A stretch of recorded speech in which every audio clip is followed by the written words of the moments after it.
mais luz, plantando ervas do lado de fora da janela da cozinha e assando pães simples que enchiam os cômodos de lembranças que nenhum dos dois ousava nomear. Havia uma nova suavidade na atmosfera, uma que Daniel notou sem entender a princípio. Era a suavidade da vida retornando a um lugar que havia sido congelado no tempo. Ele começou a passar mais tempo em casa. No início, não foi intencional. Uma reunião tardia cancelada, um telefonema atendido da biblioteca em vez do escritório. Depois tornou-se proposital. Ele permaneceu na mesa do café da manhã por mais um momento. Passou pela cozinha quando não precisava, parou no corredor para ouvir Noah rindo no jardim, enquanto Emily o ensinava a prensar flores entre as páginas de um livro antigo. Ele começou a notar detalhes que ignorara por anos. O jeito como Emily sempre cantarolava baixinho quando cozinhava. O jeito como prendia o cabelo de maneiras diferentes dependendo da tarefa. Solto quando assava, preso quando limpava, em uma trança quando cuidava do jardim. O jeito como a risada de Noah ecoava nos corredores de mármore como se pertencesse àquele lugar. E cada vez que ela ria, uma risada de verdade, não de polidez forçada, Daniel sentia um aperto no peito, como se algo antes enterrado tivesse se deslocado. Começaram a conversar mais, não apenas sobre compras ou tarefas domésticas, mas sobre livros, filmes antigos, sonhos de infância. Emily contava histórias de sua adolescência em uma cidade pequena, como um dia quis se tornar florista, como amava os dias chuvosos porque faziam o mundo parecer menor e mais seguro. Daniel ouvia de verdade. Ele também lhe contava coisas, verdades cuidadosamente escolhidas e guardadas, que odiava festas de gala black tie, que sua hora favorita do dia era pouco antes do nascer do sol, quando tudo parecia suspenso, que não acreditava em destino, mas às vezes se perguntava se certos encontros eram para acontecer. Mas ele nunca falava de seu passado, não do passado real. Certa tarde, enquanto Emily cuidava das roseiras atrás da casa e Daniel observava da janela do escritório, avistou Noah sentado de pernas cruzadas ali perto, colorindo um desenho na terra com um graveto. Emily olhou para o filho e sorriu, afastando um cacho da testa dele, e Daniel sentiu algo doer dentro de si. Algo quase como saudade. Naquela noite, durante um jantar simples que ela preparara, um frango assado com batatas ao alecrim e alho, eles se sentaram na cozinha. Só os dois. Depois, que Noah adormeceu. "Tudo bem no trabalho?" perguntou ela casualmente, servindo chá. Daniel assentiu. "O mesmo de sempre. Números, reuniões, manchetes." Emily sorriu. "Você faz parecer tão glamouroso." "Não é." Ela se recostou na cadeira, observando-o.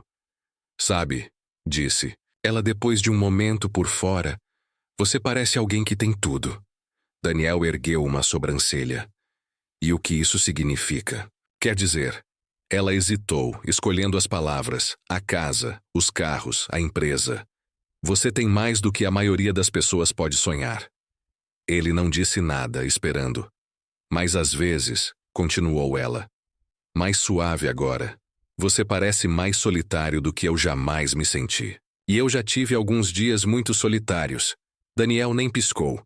Emily sustentou o olhar dele, mas não insistiu. Sua voz não carregava nenhuma acusação, apenas curiosidade, talvez até preocupação. Após uma longa pausa, Daniel finalmente disse: "As aparências enganam." Então ele se levantou, sua xícara intocada. "Preciso atender algumas ligações", disse ele com a voz ilegível. Emily não o impediu, mas naquela noite, enquanto ele estava sentado sozinho em seu escritório, olhando para a lareira crepitante, as palavras dela se repetiram em sua mente. "Você parece mais solitário do que eu jamais me senti." E pela primeira vez em muito tempo, Daniel se perguntou se isso estava escrito nele, e se talvez, apenas talvez, alguém como ela pudesse ver além da máscara que ele usara por anos. O sol do fim da tarde filtrava-se suavemente pelas janelas altas do escritório, projetando longas sombras no piso de madeira polida. Uma calma, silenciosa enchia o ar, quebrada apenas pelo farfalhar ocasional das folhas lá fora e pelo tic-tac de um relógio antigo na parede. Emily havia passado a maior parte da manhã limpando e organizando o quarto. O escritório particular de Daniel, normalmente proibido, mas deixado aberto hoje. Ela se movia com cuidado, limpando as prateleiras e endireitando papéis. Noah, como sempre, seguia logo atrás, carregando um carrinho de brinquedo e balbuciando baixinho para si mesmo. Quando Emily se virou para ajustar uma fotografia emoldurada na estante, não percebeu que Noah estendeu a mão para o armário baixo, onde havia um pequeno objeto de madeira. Era uma maquete de casa feita à mão, esculpida com precisão, o telhado levemente desbotado, as bordas cuidadosamente suavizadas pelo tempo. Para Noah, parecia o brinquedo perfeito. "Olha, mamãe", disse ele, segurando-o com as duas mãos. Emily se virou com o coração aos pulos. "Noah, largue isso." Naquele momento, a porta do escritório se abriu e Daniel entrou. Ele congelou. Seus olhos se fixaram no objeto nas mãos de Noah e, em um instante, toda a sua expressão mudou.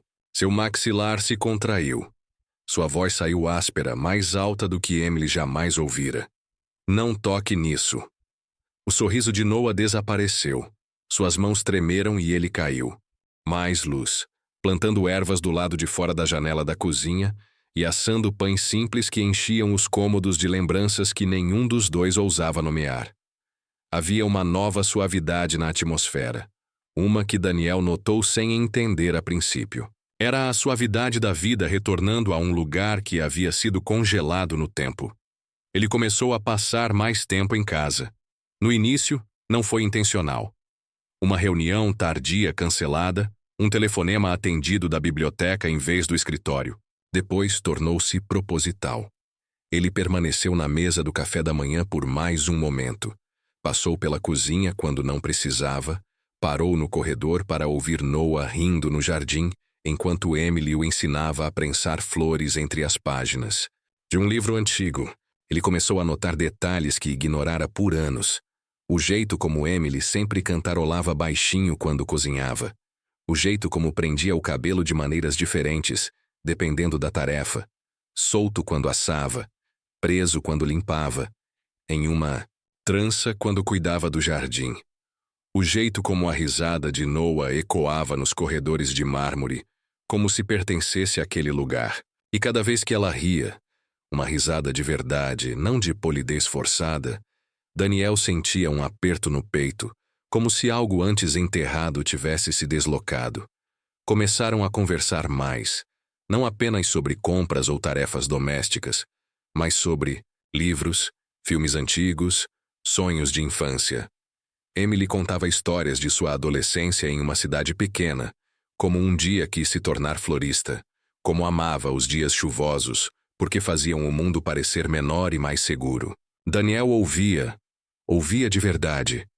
Ele também lhe contava coisas, verdades cuidadosamente escolhidas e guardadas, que odiava festas de gala black tie, que sua hora favorita do dia era pouco antes do nascer do sol, quando tudo parecia suspenso, que não acreditava em destino. Mas às vezes se perguntava se certos encontros eram para acontecer. Mas ele nunca falava de seu passado, não do passado real. Certa tarde, enquanto Emily cuidava das roseiras atrás da casa e Daniel observava da janela do escritório, avistou Noah sentado de pernas cruzadas ali perto, colorindo um desenho na terra com um graveto. Emily olhou para o filho e sorriu, afastando um cacho da testa dele. E Daniel sentiu algo doer dentro de si, algo quase como saudade. Naquela noite, durante um jantar simples que ela preparara, um frango assado com batatas ao alecrim e alho, eles se sentaram na cozinha, só os dois. Depois que Noah adormeceu. "Tudo bem no trabalho?" perguntou ela casualmente, servindo chá. Daniel assentiu. O mesmo de sempre. Números, reuniões, manchetes. Emily sorriu. "Você faz parecer tão glamouroso, não é?" Ela se recostou na cadeira, observando-o. "Sabe", disse ela depois de um momento por fora, Você parece alguém que tem tudo. Daniel ergueu uma sobrancelha. E o que isso significa? Quer dizer, ela hesitou, escolhendo as palavras. A casa, os carros, a empresa. Você tem mais do que a maioria das pessoas pode sonhar. Ele não disse nada, esperando. Mas às vezes, continuou ela, mais suave agora, você parece mais solitário do que eu jamais me senti. E eu já tive alguns dias muito solitários. Daniel nem piscou. Emily sustentou o olhar dele, mas não insistiu. Sua voz não carregava nenhuma acusação, apenas curiosidade, talvez até preocupação. Após uma longa pausa, Daniel finalmente disse: as aparências enganam. Então ele se levantou, sua xícara intocada. Preciso atender algumas ligações, disse ele com a voz ilegível. Emily não o impediu, mas naquela noite, enquanto ele estava sentado sozinho em seu escritório, olhando para a lareira crepitante, as palavras dela se repetiram em sua mente. Você parece mais solitário do que eu jamais me senti. E pela primeira vez em muito tempo, Daniel se perguntou se isso estava escrito nele.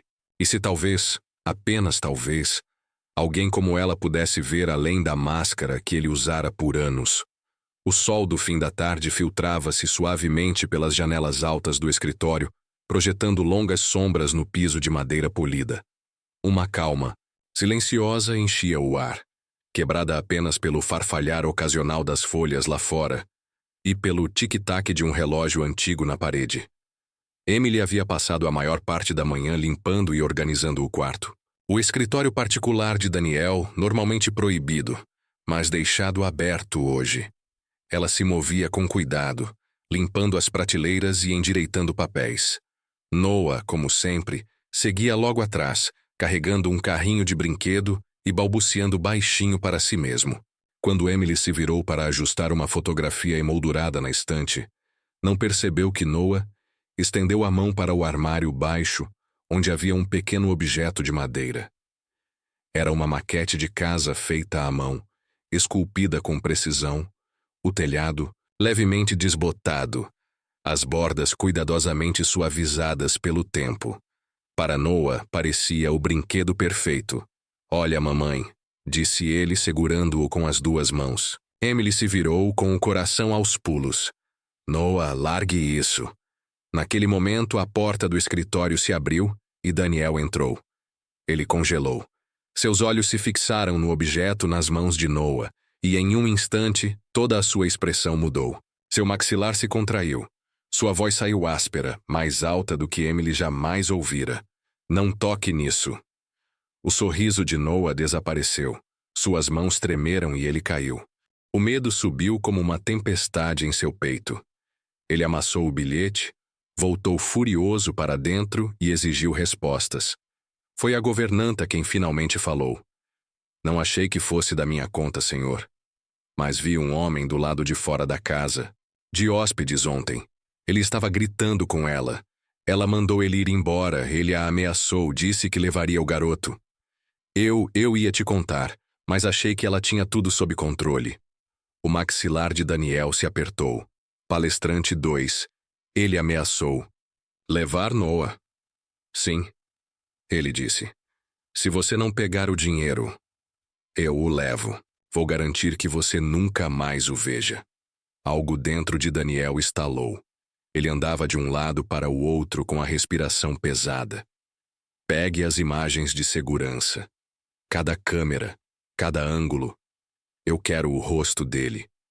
Sua voz era fria, mas por baixo havia pânico, implacável, sufocante. Ele os havia deixado ir. Ele os havia deixado caminhar de volta para o perigo. Não. Ele os encontraria. Ele os traria para casa.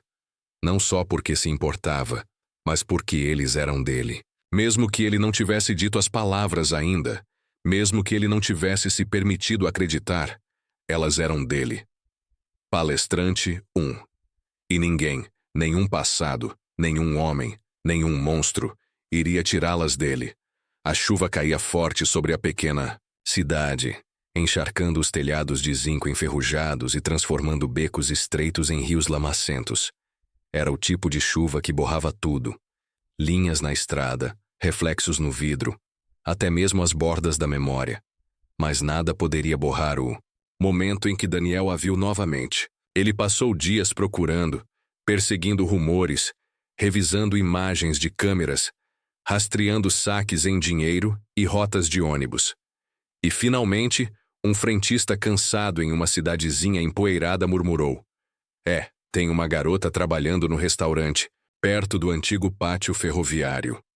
Chegou na semana passada com uma criança. Agora, parado do outro lado da rua do prédio fechado que antes era um armazém, Daniel podia ver um lampejo de movimento atrás da janela quebrada. Lá dentro, caixas empilhadas formavam um abrigo rudimentar. Um colchão fino estava estendido no chão. Emily estava lá, curvada sobre um pequeno aquecedor, enrolada num cobertor puído. Noah estava encolhido ao lado dela, dormindo profundamente. Daniel deu um passo à frente, os sapatos encharcados espirrando nas poças. Quando ela se virou e o viu, seu rosto empalideceu. Ela se levantou abruptamente, o corpo tenso. Daniel? Ele não se mexeu. Emily saiu, fechando a porta atrás de si, ficando sob os restos esqueléticos de um toldo que não oferecia nenhum abrigo de verdade. A chuva batia em seus ombros, suas roupas já grudando em sua pele.